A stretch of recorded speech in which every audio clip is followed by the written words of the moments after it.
Hello students, biology.com में आप सबका स्वागत है।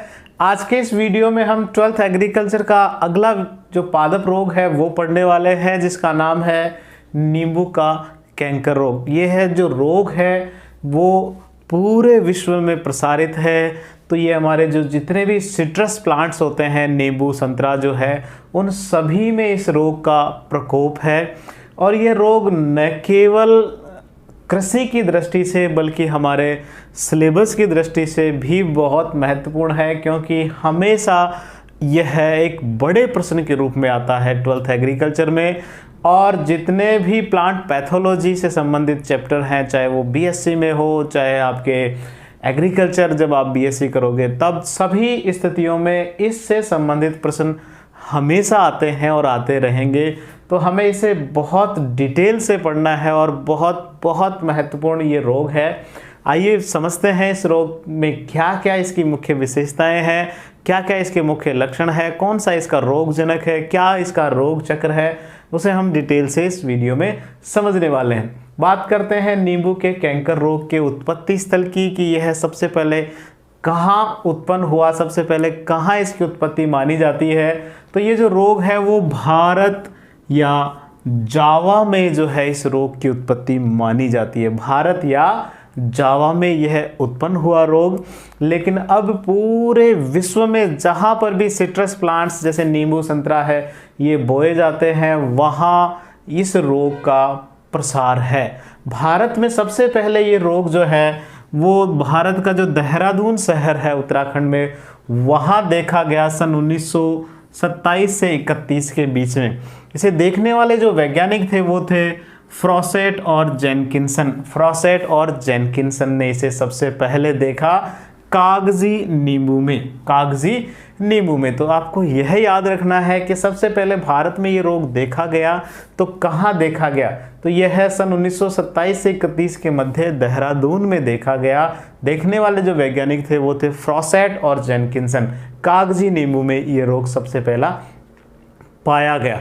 और इस रोग का पूरे विश्व में इतना प्रसार है कि बहुत जगह इस रोग से मुक्ति पाने के लिए बहुत बड़े बड़े अभियान चलाए गए। उससे आपको यह इसकी जो गंभीरता है इस रोग की उसका पता चलता है। जैसे अमेरिका में कैलिफोर्निया शहर है, कैलिफोर्निया, वहाँ सन 1914 तक, सन 1931 तक, सन 1914 से लेकर सन 1931 तक पादप संगरोध के जो है कड़े नियम लागू किए गए। पादप संगरोध के नियम लागू किए गए, यानी कि दूसरे देशों से आने वाले जो नींबू या इससे संबंधित जो पादप है उनकी पूर्णतः जांच की जाए। अगर वो रोगी है तो उन्हें कैलिफोर्निया शहर में आने से रोक दिया गया। तो इन नियमों की वजह से जो है वहाँ इसका प्रचार प्रसार, इस रोग का जो प्रसार है वो कम हुआ, नियमित हुआ। तो इतने बड़े स्तर पर इतने वर्षों तक, सन 1914 से लेकर 1931 तक पादप संगरोध के नियम लागू किए गए। इसी तरह फ्लोरिडा जो शहर है, फ्लोरिडा जो देश है, वहाँ तो इस रोग से बचने के लिए जितने भी सिट्रस प्लांट्स थे उन सभी प्लांट्स के उद्यानों को पूर्णतः नष्ट किया गया एक बार, और उसके बाद में पुनः इन्हें कुछ वर्षों बाद बोना शुरू किया गया ताकि इस रोग से उस जगह को मुक्ति मिल सके। ऐसे बड़े बड़े अभियान चलाए गए हैं इस रोग को मिटाने के लिए। अब बात करते हैं इस रोग के लक्षण क्या क्या है। तो पादप का, जैसे हम बात कर रहे हैं नींबू के कैंकर का, तो नींबू के जड़ भाग को छोड़कर पादप के जितने भी वायवीय भाग है, तना है, टहनियाँ हैं, पत्तियाँ हैं, फल है, उन सभी भागों पर इस रोग के लक्षण प्रकट होते हैं। केवल जड़ भाग को छोड़ दो तो जितना भी वायवीय भाग है, जैसे पत्तियाँ हैं, जैसे टहनियाँ हैं, जैसे फल है, उन सभी पर रोग के लक्षण प्रकट होते हैं।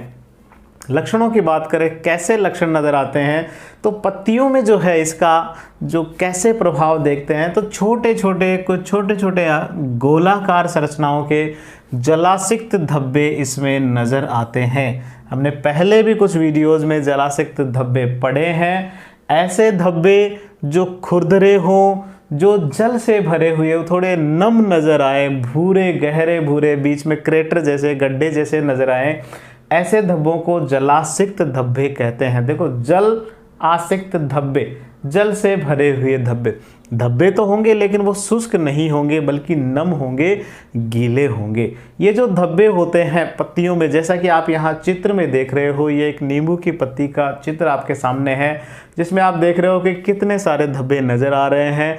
ये जो धब्बे हैं वो बीच में से भूरे नज़र आते हैं और इसके चारों ओर आप देखिए एक पीले रंग की आभा नज़र आती है। उस भूरे धब्बे के चारों ओर एक पीली आभा नज़र आती है, एक पीला आवरण नज़र आता है चारों तरफ से। ठीक है, ये जो है वो नम होता है, इस रुक्ष होता है, कटा फटा होता है मध्य से, जिन्हें जलासिक्त धब्बे कहते हैं। ये इस रोग का एक प्रारंभिक लक्षण है, बहुत महत्वपूर्ण लक्षण है।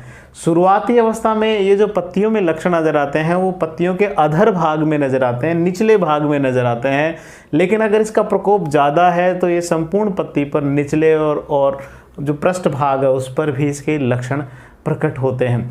तो पत्तियों पर आपको छोटे गोलाकार जलासिक्त धब्बे नज़र आते हैं जो पीले, भूरे और उभरे हुए होते हैं। ऐसे पर्ण पर उभरे हुए नज़र आते हैं और इस धब्बे के चारों ओर एक पीला आभा मंडल पाया जाता है, एक पीला आवरण पाया जाता है, जैसा आपने अभी चित्र में देखा। ये प्रारंभ में तो पत्ती के निचली सतह पर अधर भाग में नजर आते हैं, लेकिन अगर इसका प्रकोप ज़्यादा होगा तो संपूर्ण पत्ती पर, उसके अधर और पृष्ठ दोनों भागों पर इसके लक्षण प्रकट आते हैं।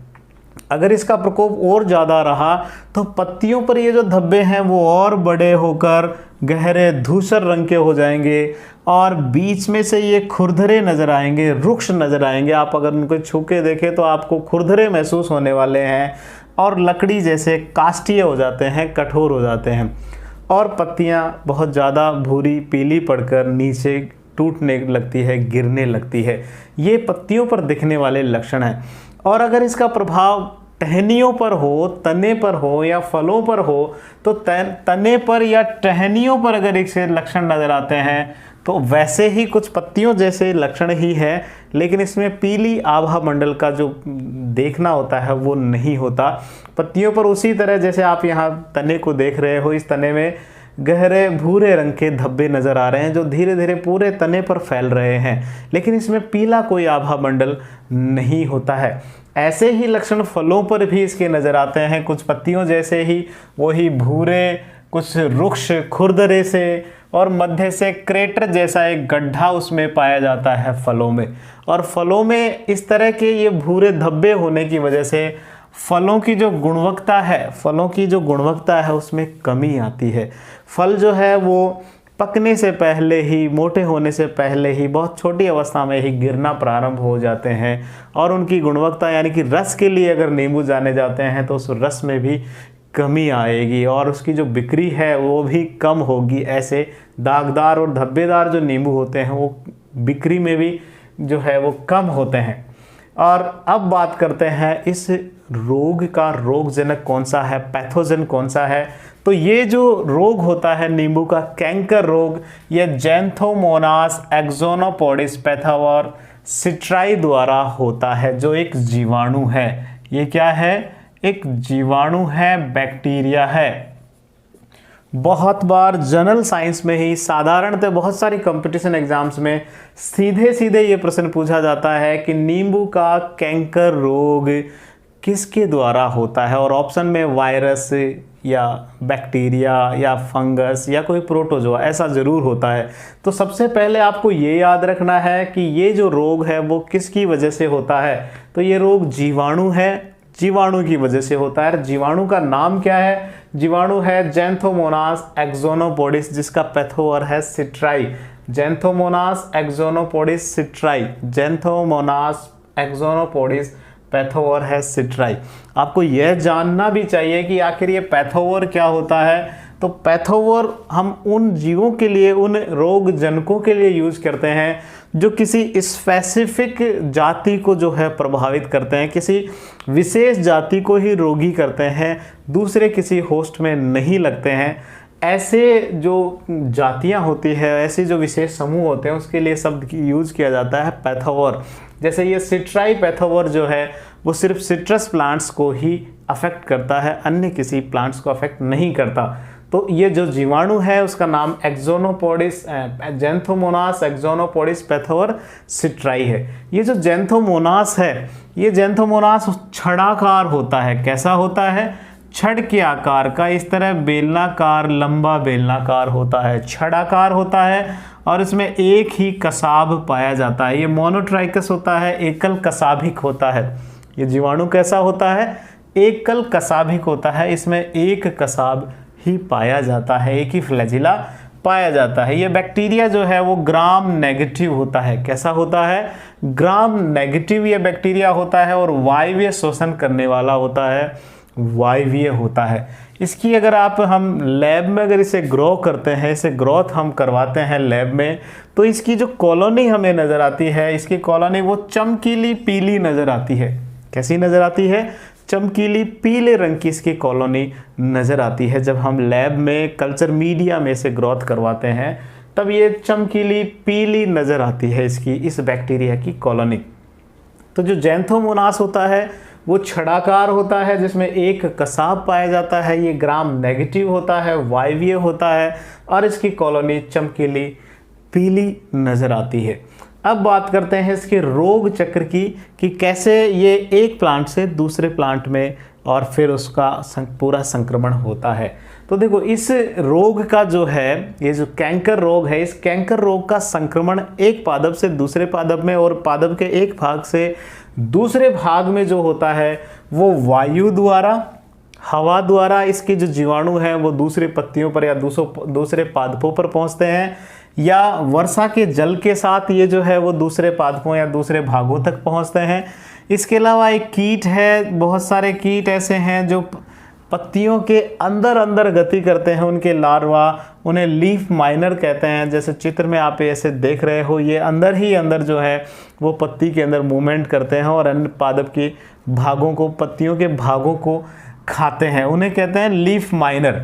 लीफ माइनर, ये लीफ माइनर कीट भी जो है इस जीवाणु का संक्रमण कर फैलाते हैं स्वस्थ पौधों में, रोग वाहक की तरह कार्य करते हैं।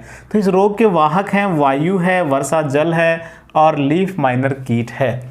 ये जो जीवाणु है, जैसे ही अन्य किसी स्वस्थ पादप पर पहुंचते हैं तो स्वस्थ पादप की पत्तियों में जो छोटे छोटे रंध्र होते हैं, उन रंध्रों की सहायता से, या तनों में जो छिद्र होते हैं यानी कि जिन्हें वात रंध्र कहते हैं, उनकी सहायता से, या फिर पेड़ में कुछ अगर घाव हो रखे हैं, कहीं कट लगे हुए हैं, उनकी सहायता से जीवाणु पादप के अंदर प्रवेश कर जाते हैं।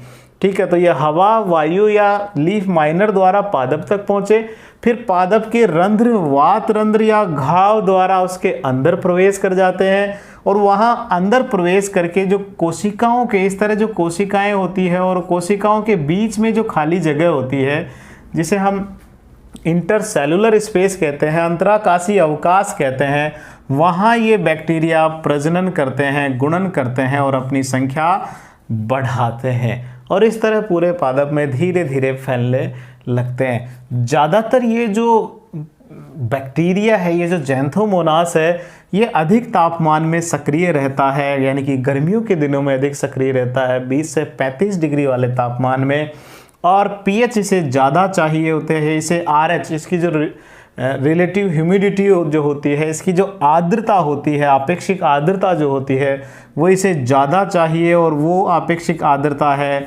80 से 90%। तो अधिक तापमान हो और आर्द्रता भी अधिक हो, उस समय ये बैक्टीरिया और ज़्यादा सक्रिय होता है। तो यहाँ तक हमने क्या पढ़ा, इसके सामान्य लक्षण और इसके जो रोग जनक है और रोग चक्र को पढ़ा।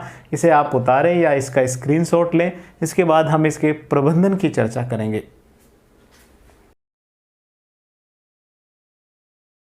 चलिए अब बात करते हैं इस रोग के प्रबंधन की।